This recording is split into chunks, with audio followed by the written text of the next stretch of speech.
Bonjour à toutes et à tous, bienvenue, c'est Smart Impact, l'émission de la transformation environnementale et sociétale de notre économie. Et voici le sommaire. Mon invité, c'est Dorothée Rouzet, chef économiste de la Direction Générale du Trésor. Elle nous présentera le rapport sur les conséquences économiques de la décarbonation, des coûts bien inférieurs à ceux de l'inaction climatique. Notre débat, il portera sur la législation européenne dite Omnibus. Est-ce une simplification bienvenue ou un recul dangereux, notamment sur la CSRD ou encore les ambitions du Green Deal? Réponse tout à l'heure. Et puis dans notre rubrique consacrée aux startups éco-responsables, je vous présenterai Alvi et ses solutions pour réduire, pour optimiser l'utilisation des intrants, notamment des pesticides. 3 thèmes et 30 minutes pour les développer. C'est parti.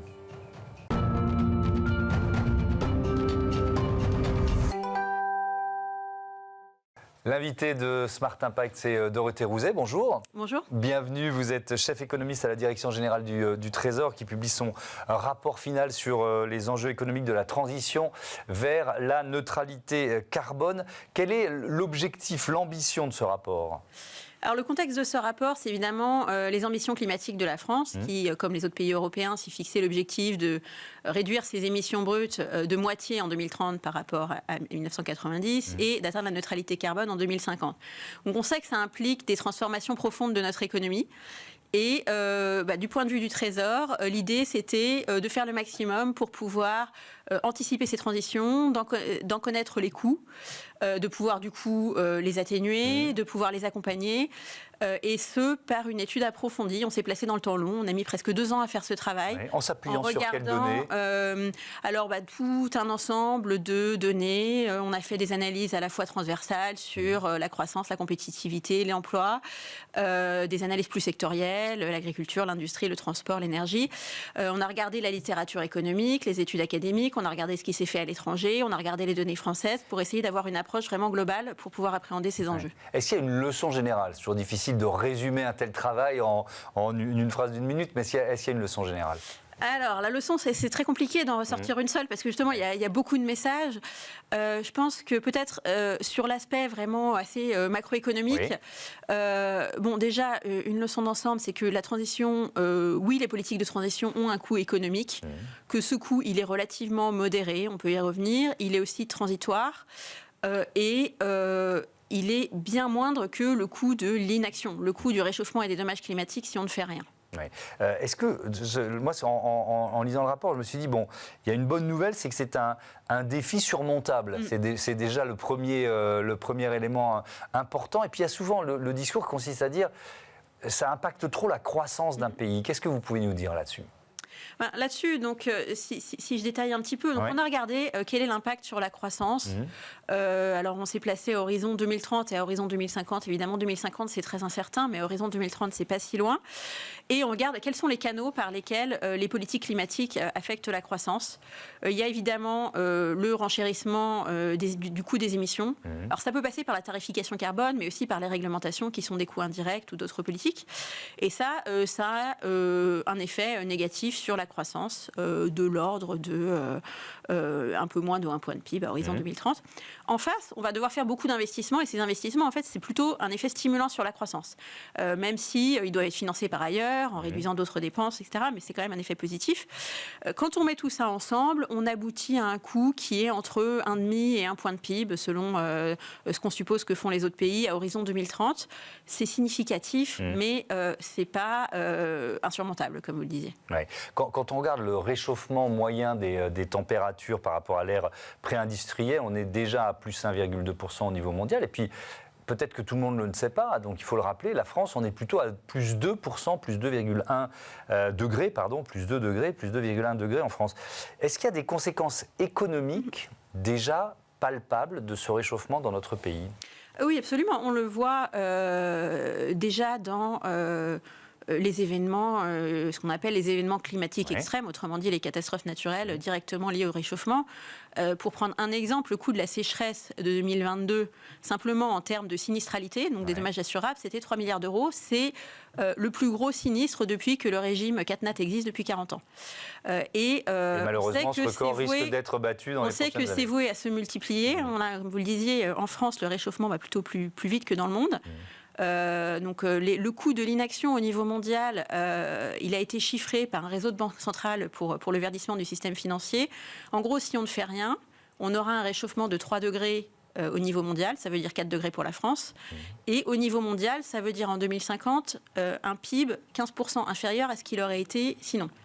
Donc c'est très gros. Et pourquoi ? Parce qu'on a ces événements climatiques qui détruisent du capital, des infrastructures, des logements, parce qu'on a un coût de la chaleur en termes de productivité, en termes de santé, parce qu'on a en fait tout un ensemble de conséquences. Et pour certains pays aussi, une baisse de rendement agricole qui est importante. Donc le réchauffement, il a déjà des conséquences économiques et c'est malheureusement voué à s'accélérer. À continuer à s'accélérer. Le coût de l'inaction, c'est vraiment l'autre leçon importante, je trouve, de ce rapport. C'est un constat que vous faites, que font les économistes, c'est un constat que font les scientifiques, mais ça n'empêche pas les États-Unis de Donald Trump ou même le Parlement européen, d'une certaine façon, à un degré moins, de faire marche arrière sur un certain nombre d'ambitions environnementales. Comment vous expliquez ce paradoxe ou cet aveuglement ? Alors déjà, je ne mettrais pas tout dans le même panier. Je pense qu'au niveau européen, on essaye de simplifier sans renoncer à nos ambitions. Du côté américain, oui, évidemment, c'est une source de préoccupation, le retrait des États-Unis de l'accord de Paris et le recul plus général sur les ambitions environnementales. Et ça va à l'encontre de ce qui a été fait par la coopération internationale depuis quand même un certain temps en termes d'aller vers la sortie des énergies fossiles. Mais est-ce qu'on doit se poser des questions ? Je suis d'accord, on ne peut pas mettre les deux sur le même niveau. On consacre beaucoup de débats à la CSRD depuis des semaines et donc à la loi Omnibus, notamment dans cette émission. Mais il y a quand même... On peut se regarder, même nous médias, un travail sur l'acceptabilité ou sur l'accompagnement social de la transition et de la transformation. Oui, c'est toujours la question de la fin du monde et de la fin du mois. Et je pense que là aussi, c'est quelque chose sur lequel on se penche, y compris secteur par secteur, politique par politique, parce qu'on voit bien que cette question de l'acceptabilité, elle est au cœur de la transition et qu'on n'y arrivera pas si on n'arrive pas à se pencher particulièrement sur les ménages des entreprises qui sont les plus vulnérables. Du côté des entreprises, parce que en fait, on a... D'autant plus qu'on va avoir cet écart d'ambition climatique qui va croissant, on a une vraie question d'impact sur notre tissu industriel. Le risque de fuite de carbone, c'est-à-dire en gros on fait des politiques climatiques pour baisser nos émissions chez nous, mais au lieu que ça baisse les émissions mondiales, ça fait simplement déplacer la production vers les moins 10 ans et au final ça n'a pas d'effet sur le réchauffement. Donc là-dessus c'est plutôt le mécanisme d'ajustement carbone aux frontières qui est important. Et au niveau des ménages évidemment, les enjeux d'acceptabilité, c'est que tous les ménages ne sont pas du tout égaux face à la transition, de par leurs revenus, mais pas seulement. C'est aussi quels sont les ménages urbains et les ménages ruraux.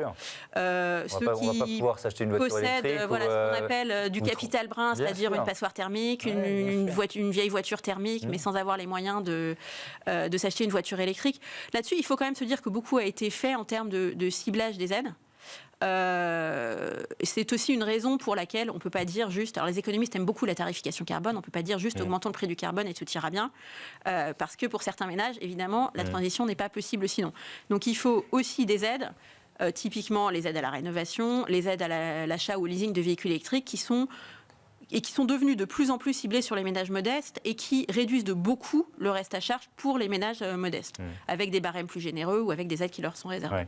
Et avec cette idée aussi de ne pas tout faire porter sur la puissance, ou sur les dépenses publiques. Ce lien entre dépenses publiques et dépenses privées, vous en parlez aussi dans ce rapport.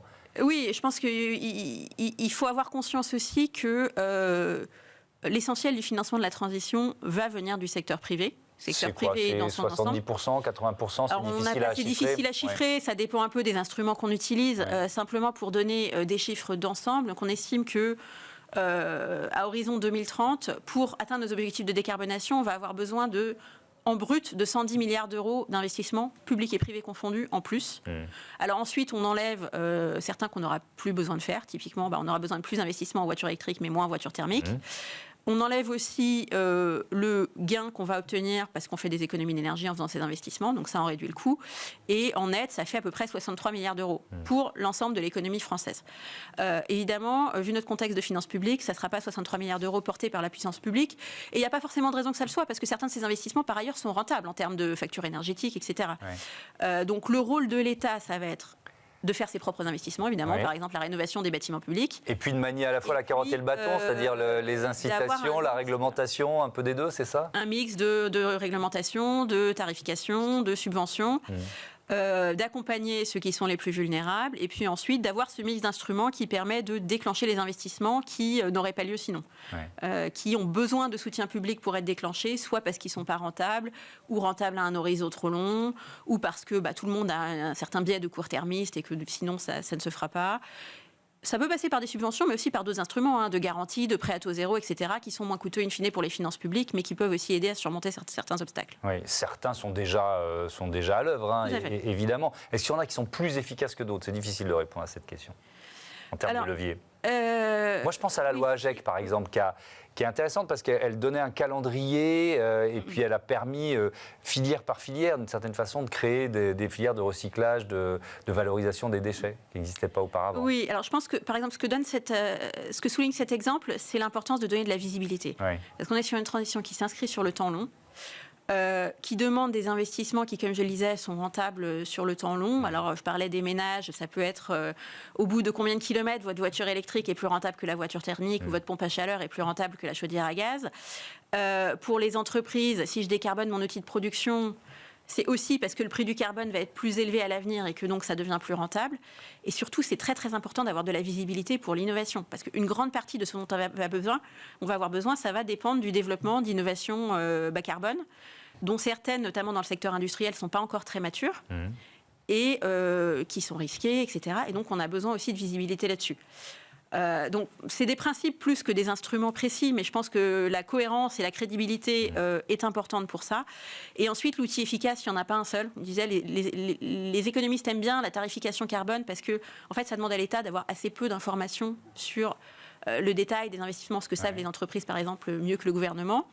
Mais on voit bien que ça soulève des enjeux de compétitivité, d'enjeux distributifs. Et donc, le bon outil, c'est probablement un mix de subventions et de réglementations bien proportionnées et de tarification dans certaines limites. Merci beaucoup, Dorothée Rouzet, et à bientôt sur Be Smart for Change. Le rapport complet est à découvrir évidemment sur le site de la Direction Générale du Trésor. On passe à notre débat. On parle justement de la loi Omnibus au niveau européen. Simplification salutaire ou recul désastreux?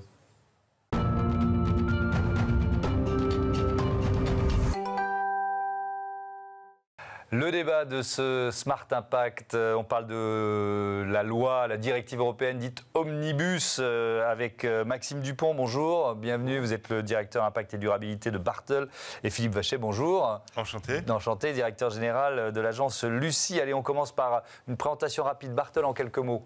Donc Bartels, c'est un cabinet de conseil pluridisciplinaire en organisation et management. Et donc, à titre personnel, j'accompagne nos clients dans leur stratégie impact et durabilité. Donc, on parle beaucoup de CSRD et de plein d'autres sujets. Et donc, de réglementation européenne et de coups de frein ou pas sur cette CSRD. C'est le thème de notre débat. L'agence Lucie, en quelques mots. L'agence Lucie, c'est l'agence de labellisation RSE, donc qui évalue les plans d'action des entreprises dans leur démarche RSE, avec justement, dans notre actualité, un label qui est indexé sur les normes de la CSRD, donc les ECRS, donc Lucie ESG, et on est également centre de formation et un des pionniers de la RSE depuis 2007. Alors cette directive européenne dite Omnibus, elle vient d'être présentée par la Commission européenne et son objectif c'est d'alléger et de simplifier certaines normes sociales et environnementales. On va beaucoup parler de CSRD, ça ne concerne pas que la CSRD, Maxime Dupont. Oui, donc c'est ce qu'on appelle le Green Deal, qui est un texte, un paquet de règles et de normes et de directives de 2019, avec donc la CSRD sur la partie reporting. Mais avant ça, il y a aussi la taxonomie européenne, donc c'est tout ce qui est fléchage des activités vers les activités dites green, donc plutôt vision investisseur en amont, et aussi le devoir de vigilance avec la CS 3D et d'autres textes plus anecdotiques. C'est vraiment ces trois-là qui concentrent beaucoup du sujet. Et alors, je vais vous poser la même question à tous les deux. Vous dites quoi? C'est une simplification dont on avait besoin ou c'est un recul? Je commence avec vous, Maxime. Alors, simplification, je pense que c'est un peu plus que ça. Déjà, dans l'évolution des seuils d'éligibilité pour la CSRD, il y a 80% des entreprises qui sortent finalement presque du scope. On a un décalage de 2 ans dans le temps. Donc, ce qu'il faut retenir quand même, c'est que rien ne change tout de suite. Il faut continuer à se mettre en ordre de marche, etc. Mais en tout cas, oui, c'est vrai que c'est plus qu'une simplification. Il y a énormément de choses qui... Donc, vous dites recul? Oui, plus un recul. Sur l'ambition environnementale, vous dites recul. Oui, et notamment parce que même dans les exigences, on recule sur des choses des textes précédents. Donc on revient à des choses de 2015, 2016, sur l'éligibilité, sur des règles d'audit, etc. Donc il y a vraiment un recul significatif. Philippe Vachet, ça veut dire qu'il y a des entreprises qui aujourd'hui étaient en train de se préparer à remplir voilà, les 800 pages, même si les 800 pages ne concernent pas toutes les entreprises. Bon, bref. Voilà. Il faut le rappeler aussi, parce que ça fait toujours peur, mais qui étaient en train de se préparer et qui finalement ne seront plus concernés ? Alors oui, si c'est voté en les termes prévus. Voilà, elles ne sont plus concernées peut-être par la loi, mais elles sont concernées par leur démarche volontaire, et par leur intérêt propre. Parce que moi, je voudrais quand même rappeler qu'à l'origine de tout cela, c'est une démarche de transparence qui est au bénéfice de l'entreprise. C'est-à-dire que je déclare... C'est pas fait pour les ennuyer. C'est pas pour les ennuyer, exactement, comme vous le dites. C'est parce que si je me préoccupe de mes impacts, je me préoccupe de ma propre santé financière à terme. Enfin, c'est extrêmement important. Si je n'ai pas conscience de mes impacts, je vais dans le mur. Oui, mais il y a quand même ce mouvement de simplification. C'est comme ça que c'est présenté par la Commission européenne, ou de recul, c'est comme ça que c'est reçu par un certain nombre de personnalités et d'entreprises qui travaillent sur ces dossiers-là. S'il y a cette demande de simplification, c'est aussi parce qu'il y a eu des élections européennes, parce qu'il y a un nouveau Parlement européen, un nouvel équilibre politique, et donc la question centrale de l'acceptabilité de cette transformation par les citoyens et les entreprises. Oui. Il y a aussi beaucoup de chefs d'entreprise qui nous disent « c'est trop compliqué ». On n'a pas le temps de faire tout ça, on n'a pas, notamment pour les ETI ou les PME cotées qui se préparaient à ça, on n'a pas les ressources pour le faire. Vous voyez ce que je veux dire ? Donc c'est peut-être normal que la Commission tienne compte de tous ces arguments que je viens de donner. Alors sur l'analyse, je suis d'accord, et il y avait un besoin de simplification, mais on répond par une reculade, ça n'a rien à voir. Là, c'est un petit peu comme si vous disiez, on part d'une entreprise qui ne fait pas de facture, paye tout en liquide, achète tout en liquide, ne fait pas de facture. Du jour au lendemain, il faut qu'elle fasse un bilan financier avec des ratios et tout. Elle est paumée. Par contre, c'est pour son bien. C'est quand même intéressant de savoir où en est ma trésor, où en sont mes chiffres. Donc la première année, on va peut-être lui demander d'éditer des factures clients, la deuxième des factures fournisseurs, on va peut-être lui demander de faire des fiches de paye, et petit à petit, on va monter en régime. Et là, on est arrivé avec une loi qui, du jour au lendemain, vous dit, boum, il faut en effet répondre à tout un tas d'indicateurs de manière un petit peu sévère, avec des audits et des sanctions. On pouvait réduire, voire lever les sanctions potentielles, aller plus une démarche plus volontaire, mettre plus d'indicateurs facultatifs, alléger quand même la pression de l'audit qui était mise d'une manière un petit peu sévère, et arriver progressivement à une démarche beaucoup plus positive, alors que là, on retire les obligations pour les moins de 500 et les moins de 250, plus de 250, ça donne l'impression qu'elles ne sont pas concernées. C'est totalement faux. Oui, alors qu'elles le sont déjà, et elles le seront de toute façon. Voilà. On avait dans la première partie de l'émission le rapport de la Direction générale du Trésor et sur le coût de l'inaction, et ça concerne évidemment aussi les entreprises. Je voudrais qu'on parle de ces entreprises, Maxime Dupont, qui ont déjà préparer, investir, dépenser de l'argent, de l'énergie, de l'intelligence humaine pour se mettre en conformité avec la CSRD. Qu'est-ce qu'on peut leur dire ? Notre sujet chez Bartol depuis 2 jours, là, c'est comment on gère ça. Je vois le côté vert plein du sujet, c'est de se dire que c'est tout bénéfique pour elle, parce que finalement, c'est une approche par les risques. On a structuré, questionné sa chaîne de valeur sur l'amont, ses fournisseurs, ses impacts, ses risques, ses opportunités. Donc tout ça, c'est pas perdu, ce sera pas perdu. Ça permet aussi de sécuriser, de pérenniser leur modèle. Et dans tous les cas, c'est pas une disparition de la CSRD. Toutes les entreprises qui s'étaient mises en marche sont concernées pour dans 2 ans peut-être, ou 3 ans, enfin bref, en tout cas, elles restent concernées. La double matérialité ne disparaît pas, le reporting ne disparaîtra pas. Ce qui est quand même intéressant de distinguer, c'est qu'il faut distinguer la RSE comme discipline de maîtrise de sa chaîne de valeur, de ses risques, etc., ce qu'on disait juste avant, du seul sujet de reporting RSE, qui est un sujet un peu complexe, pas forcément le plus sexy du monde, et néanmoins qui est quand même intéressant. Et je pense qu'il y a aussi sur le côté audit, On recule avec Omnibus sur l'audit, sur l'assurance raisonnable versus l'assurance limitée. Ce qui est dommage, c'est qu'on avait l'occasion de mettre sur le même plan le reporting financier et le reporting extra-financier, et finalement de reculer sur l'audit raisonnable. On redistingue les deux, finalement. Ouais. Et donc, il y en a un qui est plus important que l'autre dans le... Je voudrais qu'on parle de la directive CS3D. Donc là, on est plutôt sur la conformité. Je recherche le mot anglais. Le devoir de vigilance. Le devoir de vigilance. Merci. J'avais le mot anglais qui se baladait dans un coin de ma tête et je ne retrouvais plus devoir de vigilance. Merci beaucoup. Donc, je lisais sous la plume de Dominique Seux dans les Échos des témoignages de chefs d'entreprise qui disent ça demande à terme aux entreprises de plus de 1000 personnes de garantir le respect par toute leur chaîne de valeur de principes que tout le monde partage sur l'environnement et les droits humains. C'est très bien, hein, évidemment qu'il faut que sur toute la chaîne de valeur, on garantisse ça. Sauf que quand on rentre dans le détail, on a là un chef d'entreprise qui nous en a 6000 fournisseurs de rang 1, on gère 25 000 références de pièces et sans parler des fournisseurs de rang 2. Ça, c'est une entreprise. Il y a Michelin qui dit aussi près de 35 000 fournisseurs sur lesquels s'engager pour les seuls rangs 1 et 2. Alors, c'est quoi ? C'était trop exigeant ? Ou finalement, vous dites, oui, heureusement qu'on se préoccupe de ces fournisseurs et de la conformité. Oui, sur le fond, il faut quand même se dire que c'est quand même la moindre des choses de se préoccuper de ces fournisseurs, de savoir dans quelles conditions les produits qu'on achète sont fabriqués. D'accord avec vous. Point de vue humain ou environnemental. Mais après, il y a la faisabilité. Est-ce que le respect de cette CS3D est quasiment impossible pour les entreprises ? Impossible, là, c'est peut-être aller un petit peu loin, que ça soit lourd, j'entends, et c'est toujours une question de progression. Aujourd'hui, l'énergie que dépensent les entreprises sur leur optimisation fiscale, par exemple, ils mettent un petit peu d'énergie dessus. Donc, il y a moyen. Par contre, je suis d'accord qu'il fallait simplifier, il fallait y aller progressivement. Là-dessus, c'est un petit peu la même chose pour le fait d'avoir réduit les seuils.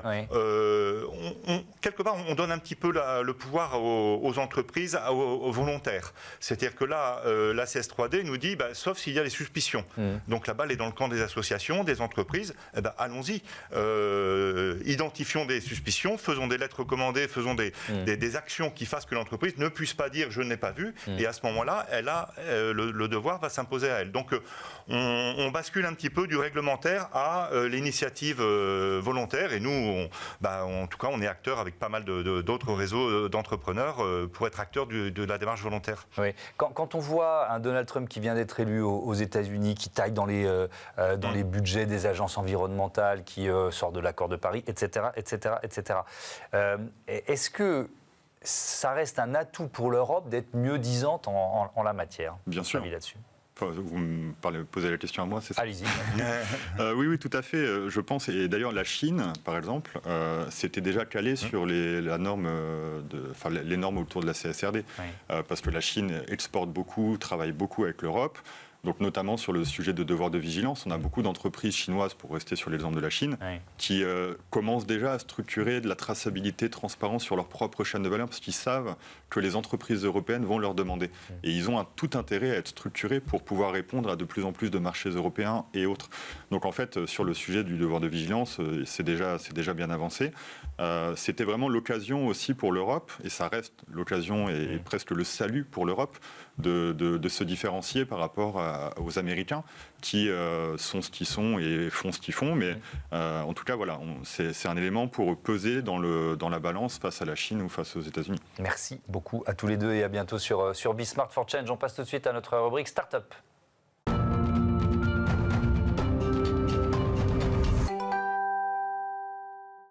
Smart Ideas avec Edita Bezek, bonjour. Bonjour Thomas. Bienvenue, vous êtes la cofondatrice d'Alvi, créée en 2020 avec Nadir Grouss et Théophile Kazmirczek. Et avec quelle idée ? Racontez-moi. Oui, donc Alvi, d'abord il faut comprendre, c'est un vrai start-up de terrain.